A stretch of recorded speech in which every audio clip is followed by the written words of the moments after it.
जय सिया राम। मैं आचार्य राजेश श्री राम जन्मभूमि अयोध्या से। प्रिय दर्शकों, प्रस्तुत हूँ आप सबके समक्ष राहु के गोचर का परिणाम लेकर के। धोखा, छल, प्रपंच आदि के कारक हैं राहु और कलयुग के राजा भी माने जाते हैं राहु। कलयुग में बहुत प्रबल है राहु और ये प्रबल राहु अब 18 मई से अपनी राशि कुंभ राशि पे गोचर करने जा रहे हैं। आप प्रश्न कर सकते हैं कि कुंभ राशि तो शनिदेव की राशि है। हाँ, बिल्कुल सही कह रहे हैं आप, लेकिन कुंभ राशि के कोलार्ड होते हैं, सह स्वामी होते हैं राहु देव। तो इनकी अपनी ही राशि है, अपनी ही राशि पे कोई ग्रह जब गोचर करता है तो वो और भी प्रबल हो जाता है। एक तो राहु का ऐसा ही बल, चंद्रादित्य विवर्धनम, चंद्र और सूर्य के भी मान का मर्दन करने वाला राहु जब अपने ही घर पर गोचर करेगा तो कितना प्रबल हो सकता है, इसका आप अंदाजा लगा सकते हैं। तो ये प्रबल राहु हमको कैसा परिणाम देने जा रहा है? ये इस वर्ष 2025 का तीसरा सबसे बड़ा परिवर्तन होने जा रहा है। पहला तो शनिदेव का 29 मार्च, दूसरा 14 मई की रात में देवगुरु बृहस्पति का, अब 18 मई को राहु और केतु का परिवर्तन होगा। यहाँ हम केवल राहु की बात करेंगे, केतु के परिवर्तन और उसके प्रभाव का अलग से वीडियो आपके पास आएगा। तो राहु ये कैसा करने वाला है, पहले तो समझ लीजिए। राहु एक धोखा है, छल है, प्रपंच है। अपने लक्ष्य की प्राप्ति के लिए कुछ भी करने के लिए तत्पर रहता है, भले ही उसके लिए उसको सर कटाना पड़े। ये जुनून, ये जोश अगर हमारे काम का हो जाए, हम इसको अपने हिसाब से मोल्ड कर लें तो हमारे लिए कितना बढ़िया हो सकता है। ये राहु अब काल पुरुष की कुंडली में देखें तो कुंभ राशि लाभ स्थान में पड़ती है, तो लाभ स्थान पे गोचर करेंगे, तो अर्थात लाभ के भाव पे गोचर करेंगे। तो जहां भी जिस की राशि में 11वां भाव जहां जहां भी आ रहा है, 11वीं राशि जहां जहां आ रही है, वहां पर राहु गोचर करेंगे तो उस भाव से संबंधित लाभ को बढ़ाने वाले हैं। लेकिन सावधान रहना होगा कि ये राहु की ऊर्जा अगर निगेटिव डायरेक्शन में गई तो ये बहुत परेशान करने वाली होगी। राहु कोई मान मर्यादा नहीं मानता, राहु कोई बाउंड्रीज नहीं मानता, बाउंड्रीज को तोड़ने में विश्वास करता है। कुछ अलग करने, कुछ नया करने की इसके अंदर सामर्थ्य है और वही चाहता है कुछ अलग ढंग से काम करने का। और ये राहु किसी का कोई अनुशासन नहीं मानता है, कोई रूल्स नहीं मानता है, कोई नियम नहीं मानता है। नियम को तोड़ने में इसको अच्छा लगता है। ध्यान रहे, यही राहु का छल है, यही प्रपंच है। इसी ऊर्जा को यदि आप नियंत्रित कर ले गए तो बड़ा आनंद आ जाएगा। जैसे कि हाइड्रोजन बम का एक्सप्लोजन होता है, यदि उसको हम कंट्रोल न कर पाए तो भयंकर तबाही, दुनिया का विनाश कर सकता है। लेकिन वही हाइड्रोजन बम की अगर हम ऊर्जा को कंट्रोल कर ले गए या न्यूक्लियर बम की ऊर्जा को कंट्रोल कर ले गए तो पूरे विश्व की विद्युत व्यवस्था हम संभाल सकते हैं। विद्युत संकट हमेशा के लिए समाप्त हो सकता है। वैज्ञानिक इसी पे काम कर रहे हैं। राहु की भी ऊर्जा कमोबेश उसी तरह होती है। इस ऊर्जा को यदि आप संभाल ले गए तो फिर आप समझ लीजिए आपको आगे बढ़ने से कोई नहीं रोक सकता। लेकिन इस राहु की ऊर्जा में उलझ गए तो फिर बहुत परेशान कर देता है। बहुत सेटबैक्स और ऑब्स्टेकल्स जीवन में हमको बहुत परेशानियां देखने को मिलती हैं। अभी राहु वृषभ राशि के जातकों के लिए कहाँ गोचर कर रहा है? उनके 10वें स्थान पर गोचर कर रहा है। हमने बताया कि लाभ काल पुरुष की कुंडली में 11वीं राशि लाभ स्थान की राशि है। तो लाभ कहाँ से मिलेगा आपको? 10वें से संबंधित लाभ दिलाने आए हैं राहु। लाभ कहां से? 10वां स्थान कर्म का स्थान है। 10वां स्थान आपका, अच्छा हाँ, पहले एक चीज आप समझ लीजिए, ये राहु कब से कब रहने वाले हैं। तो 18 मई 2025 को गोचर करेंगे कुंभ राशि पर और यहां पर रहेंगे 5 दिसंबर 2026 तक, लगभग 18 महीने। तो 18 वर्ष बाद 18 महीने के लिए यहां पर आए हुए हैं राहु और ये इतिहास बदलने की सामर्थ्य रख रहे हैं, इतिहास रचने जा रहे हैं। और इनको साथ मिल रहा है अतिचारी गुरु और अतिचारी शनिदेव का भी साथ मिल रहा है। और वर्तमान में राहु का जो गोचर हो रहा है, जो नक्षत्र के आधार पर देखेंगे तो गुरु के ही नक्षत्र पे गोचर करने वाले हैं। तो ये सब कुल मिलाकर के बहुत ही शानदार परिवर्तन और कुछ बड़े भयावह परिवर्तन भी कराने की सामर्थ्य इन तीनों ग्रहों में है और वो दुनिया देखेगी आने वाले दिनों में। तो राहु का ये गोचर चूंकि दसम स्थान पर जब होगा आपके, तो दसम से संबंधित, दसम स्थान होता ही अचीवमेंट्स, तो अपनी प्राप्तियों के प्रति एक जोश और जुनून देगा, अपने कार्य के प्रति एक जोश और जुनून देगा। हमें हर हाल में सफल होना है, हर हाल में हमें आगे बढ़ना है, अपनी चाहे वो करियर हो, किसी भी क्षेत्र का करियर हो, खासकर पॉलिटिक्स से जुड़े हुए लोगों के लिए ये बहुत ही शानदार परिणाम होने जा रहा है। पॉलिटिक्स से जुड़े हुए लोगों के लिए, जो राजनीति से जुड़े हुए हैं, दसम का राहु कहते जिसके राहु 10 में, दुनिया उसके बस में, तो ये सबके लिए नहीं है। हाँ, पॉलिटिकल क्षेत्रों से जुड़े हुए लोगों के लिए राहु है, क्योंकि राहु यहाँ पर बाउंड्रीज तोड़ेगा, कुटिल बुद्धि है राहु, शातिर है राहु।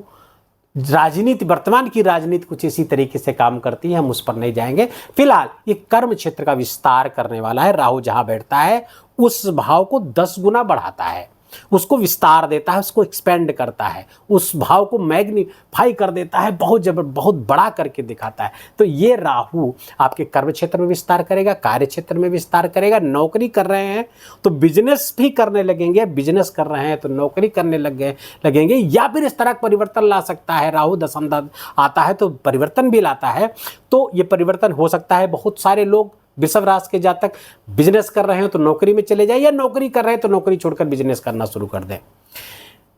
कालपुरुष की कुंडली में 11वां स्थान सोशल मीडिया का है, उसी राशि कुंभ राशि पर बैठे हुए हैं, तो सोशल मीडिया, और राहु सोशल मीडिया का जबरदस्त कारक होता है।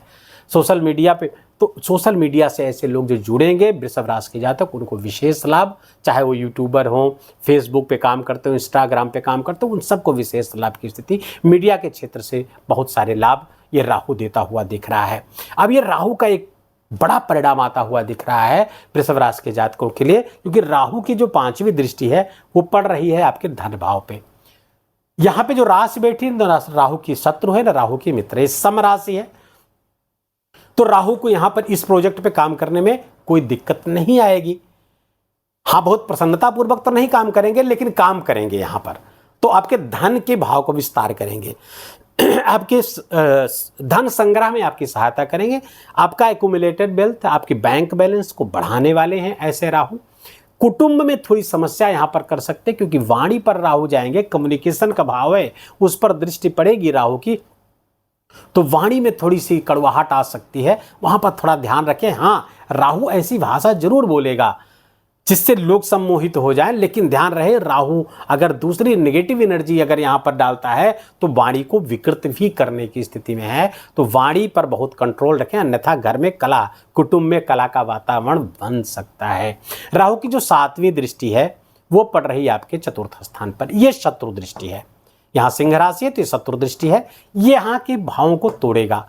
तो यहाँ राहु धोखा दिला सकता है, छल हो सकता है। लैंड प्रॉपर्टी, लैंड या प्रॉपर्टी, इस तरह किसी तरह की प्रॉपर्टी अगर आप खरीद बेच रहे हैं तो बहुत सावधान होकर के आप प्रॉपर्टी डीलर हैं, आप रियल एस्टेट में काम करते हैं या कुछ भी इस तरह के काम करते हैं, तो आपको बहुत सावधान रहने का होगा यहाँ पे, क्योंकि धोखा मिल सकता है, अपनों से धोखा मिल सकता है, मित्रों से धोखा मिल सकता है, या आप भी धोखा दे सकते हैं। ध्यान रहे, दोनों पक्ष में मैं बात कर रहा हूं, आप किसी को धोखा दे सकते हैं या आप स्वयं धोखा खा सकते हैं। तो बहुत स्थिति सावधान है, किसी के धोखा देने का विचार मन में बिल्कुल भी मत लाइए, क्योंकि आप किसी को धोखा देंगे तो वो धोखा, वो छल, वो प्रपंच आपके लिए रोग शोक पतन का कारण बन जाएगा। ध्यान रखिएगा। तो राहु यहाँ पर बैठकर माँ के स्वास्थ्य में भी समस्याएं पैदा करने वाला है, तो ध्यान रहे माँ के स्वास्थ्य को का विशेष ध्यान रखना होगा, क्योंकि दसम से राहु की 7वीं दृष्टि यहाँ पड़ती है और राहु की दशा में माँ को बहुत कष्ट झेलना पड़ सकता है। तो इस पर थोड़ा सा ध्यान रखने की आवश्यकता है, क्योंकि ये शत्रु दृष्टि है, परेशानी भरी दृष्टि होगी। राहु की जो 9वीं दृष्टि है आपके 6ठे स्थान पर पड़ रही है। पहली तो यहाँ मित्र राशि है, क्योंकि तुला राशि है, उस पर दृष्टि पड़ेगी इस राहु की, तो ये बैलेंस करेगा। तुला राशि है, बैलेंस की राशि है, तो इस भाव को बैलेंस करेगा, रोग ऋण शत्रु को बैलेंस करेगा राहु। यहां पर काम करने पे, यहां पे इंटरेस्टेड है, राहु की दृष्टि आ रही है, तो अर्थात इस भाव पर आपको काम करने के लिए बहुत इंटरेस्टेड है, मित्र की राशि है, तो रोग कम करेगा और ऋण आपके लोन वगैरह को कम करेगा, आपकी देनदारियों को कम करेगा, समाप्त करेगा, शत्रुओं पर भी आप हावी रहेंगे। एक चीज और ध्यान रखिए, राहु इस स्थान पर राजयोग कारक होता है। तृतीय षष्ठे एकादशे राहु राजयोगो प्रचक्षते, चाहे वहां उसकी उपस्थिति हो चाहे वहां पर उसकी दृष्टि हो। तो छठे स्थान पर राहु की दृष्टि राजयोग कारक हो गई है। तो आपके लिए अब दशम से बैठकर इस भाव को देखेंगे तो ये भाव सर्विस का भी भाव है, नौकरी का भी भाव है। तो नौकरी लगने की संभावना प्रबल हो रही है। नौकरी कर रहे हैं तो दूसरी नौकरी लग सकती है आपकी।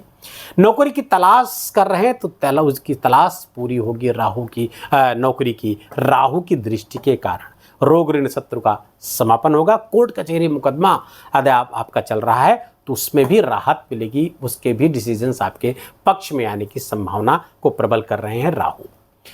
ये रहा राहु का पूरा परिणाम। मैंने बताया कहाँ कहाँ सावधानियां बरतनी है उस सब की हमने चर्चा की है आपकी। अब ये राहु का उपाय क्या किया जाए, तो सबसे पहले राहु की जो 7वीं दृष्टि है ये आपके लिए खतरनाक हो रही है, ये सावधान रहना है। तो बुधवार को, हर बुधवार को 2-3 जिंदी मछलियां छोटी छोटी आप खरीद लीजिए, उन मछलियों को नदी में प्रवाहित कर दीजिए। करते रहिए 3-5 7 जितना आप कर सकें आप कर सकते हैं। पूरे 1.5 वर्ष तक कर सकते हैं। तो ये आपके लिए लाभकारी होगा। तो यहाँ से संबंधित चीज़ों से आप का जो नुकसान होना है उससे आप बच जाएंगे। नील सरस्वती स्तोत्र का पाठ भी आपको करना चाहिए। नील सरस्वती स्तोत्र के पाठ करने से राहु नियंत्रित होगा और जो मेंटल फॉग की स्थिति के कारण धोखा छल प्रपंच आदि में फंसने की संभावना है तो उससे भी आप बच पाएंगे। बस ये 2 उपाय आपके लिए बहुत ही कारगर होंगे। दुर्गा जी का कोई मंत्र भी जप सकते हो, दुम दुर्गाय नमः। हाँ, एक चीज़ है, पौराणिक मंत्र का जप जरूर करें। राहु का जो पौराणिक मंत्र है, क्योंकि कलयुग में पौराणिक मंत्र बहुत फल देते हैं, वो बहुत आवश्यक है आपके लिए। पौराणिक मंत्र है अर्धकायम महावीर्यम चंद्रादित्य विवर्धनम सिंह का गर्भ संभूतम तम राहु प्रणमाम्यहम। इस मंत्र का आप निरंतर जप करते, कम से कम 108 बार जरूर जप करिए, तो नित्य करिए। तो राहु का ये प्रभाव आपके लिए कोई नकारात्मक नहीं होगा, सकारात्मक प्रभाव में जबरदस्त वृद्धि भी हो जाएगी इन उपायों से। वीडियो को यही विराम देंगे। वीडियो अच्छा लगा हो, आपके काम का लगा हो, मेरा बोलना आपका सुनना दोनों सार्थक हुआ तो कृपा करके वीडियो को लाइक करिएगा, अपनों के साथ शेयर करके उनको भी इसका लाभ दीजिए। कमेंट में जाकर के जय सिया राम लिखना बिल्कुल भी मत भूलिएगा। मेरा विशेष निवेदन, विशेष आग्रह आप सभी से। चैनल पर नए हैं तो इसको सब्सक्राइब कर लीजिए, बेल आइकन की घंटी दबा लीजिए और प्लीज अपना बहुत बहुत ख्याल रखिए। जय जय सिया राम।